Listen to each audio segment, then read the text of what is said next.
Selamat pagi Jemaat Gereja Khusus Ketapang yang Tuhan Yesus kasihi. Saya berdoa kita semua terus ada di dalam damai sejahtera dan sukacita yang daripada Allah. Mari sebelum kita merenungkan firman Tuhan, kita berdoa terlebih dahulu. Bapa dalam surga, terima kasih untuk satu hari baru yang Engkau sediakan bagi kami. Kami mau merenungkan firman-Mu, berbicaralah ya Tuhan, kami siap mendengar. Dalam nama Tuhan Yesus, kami sudah berdoa. Amin. Renungan firman Tuhan hari ini terambil dari 1 Tawarik 14 ayat yang 1 hingga yang kedua. Saya akan membacakannya untuk kita semua. 1 Tawarik pasal yang ke-14 ayat yang pertama. Hiram, raja negeri Tirus, mengirim utusan kepada Daud dan kayu aras, tukang-tukang batu dan tukang-tukang kayu untuk mendirikan sebuah istana baginya. Lalu tahulah Daud bahwa Tuhan telah menegakkan dia sebagai raja atas Israel, sebab martabat pemerintahannya terangkat tinggi oleh karena Israel, umatnya. Mungkin banyak di antara kita yang sering mendengar istilah harta, tahta, dan nama. Tiga elemen ini seringkali membuat manusia menjadi gelap mata. Gelap mata mengejarnya sampai-sampai banyak hal yang dikorbankan untuk mendapatkannya. Entah itu waktu bersama keluarga, waktu beristirahat, agama, dan sebagainya. Kenapa hal itu bisa terjadi? Karena mereka percaya bahwa harta, tahta, dan nama hanya didapat dari jerih lelah diri mereka sendiri, dan itu juga seringkali menjadi jati diri mereka. Kalau saya kaya, hidup saya baru berarti. Kalau saya punya posisi, dikenal orang banyak, itu baru makna hidup yang sesungguhnya. Jemaat yang dikasihi Tuhan, hal ini tentu berbeda dengan nilai-nilai kekristenan. Kita percaya bahwa Allah adalah pemilik segala sesuatunya. Tidak ada ruang sekecil apapun di dalam dunia ini yang tidak Allah kuasai sepenuhnya.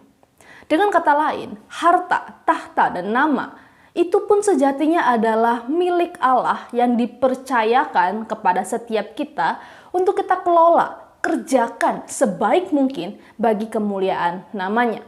Dan sikap seperti inilah yang kita bisa lihat dari Daud. Ia sudah menjadi raja, menggantikan Saul, dan kini Israel sudah sepenuhnya ada di bawah kekuasaannya.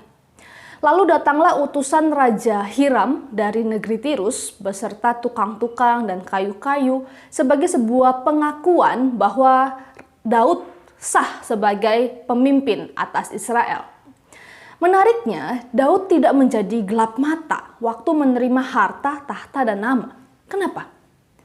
Karena Daud sadar segala sesuatunya datangnya dari Allah. Bagi Daud, pengakuan Raja Hiram ini merupakan konfirmasi dari Allah bahwa Allah telah menegakkan dia sebagai raja atas Israel. Tidak hanya itu, Daud sadar bahwa kesempatannya menjadi seorang raja sesungguhnya adalah kesempatan untuk menyejahterakan umat Tuhan, atau dalam terjemahan NIV adalah for the sake of his people Israel. Dengan kesadaran ini, kita melihat Daud memimpin kerajaan Israel dengan selalu bertanya kepada Tuhan untuk memberi pimpinan dan tuntunan. Ia juga menjadi pribadi yang rendah hati di hadapan Allah, karena ia sadar bahwa ia bukan pemilik segala sesuatunya. Jemaat kasih Tuhan Yesus, sikap seperti Daud ini perlu kita pelajari. Kita perlu menyadari bahwa kesehatan, uang di bank, uang di dompet kita, waktu 24 jam sehari, makanan di kulkas kita, jabatan di kantor, talenta dan karunia yang kita miliki, sesungguhnya bukanlah milik kita. Itu semua milik Allah yang dipercayakan kepada setiap kita untuk kita kelola. Kita perlu mengerjakan segala sesuatunya bukan hanya untuk ego kita, tapi juga bagi kesejahteraan bersama, terutama saudara seiman kita.